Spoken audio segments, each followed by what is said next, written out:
I am scoping right at this moment an initiative that's going to be called Pathways, and it has 3 arms.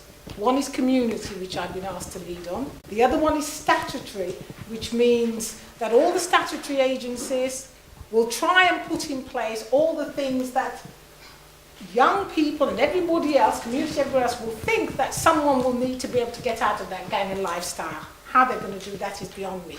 Community will actually be telling gang leaders and gang members, this is what you do to community, economically, socially, educationally. They will be brought into a room, and on the room will be posted the gang leaders and members, the people around them, the wannabes, and everybody else associated. Every day, you're at least on CCTV 36 times.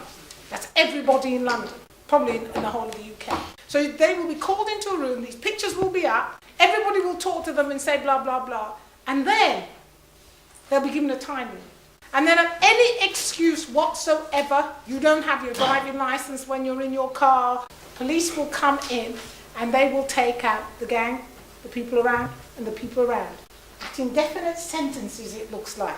This is really dangerous. Now, this kind of thing happened in Atlanta and in Los Angeles before they did the Olympics. They went in and they cleaned up the area. My job is to try and make the community end of it the most powerful end of it, and to get our community activated, get parents really moving, get peers really, get schools moving, because if not, they're coming to take out the young people. When you say take out, what do you mean? They're going to incarcerate. Just based on CCTV or whatever, you're going to have all these faces. I think it's really dangerous.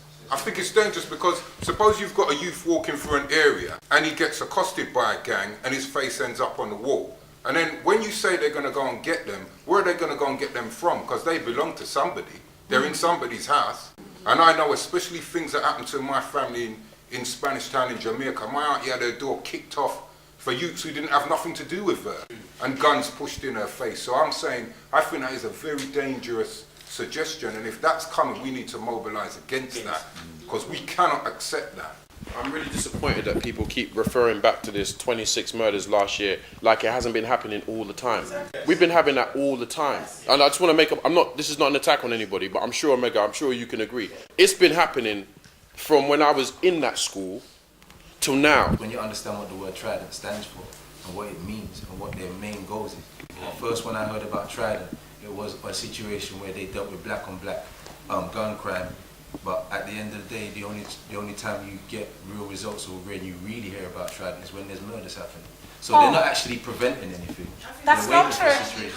I have to say something. To me, anything to attach itself with Trident, I was listening. What he has said is completely wrong. Trident came about because of one black woman in Brixton who got fed up of exactly what you were saying. All the murders that was happening. And she challenged the police to start looking at and that gave them the initiative to do exactly what they've been doing to our black people for millions of years. It could have been worse, my friend.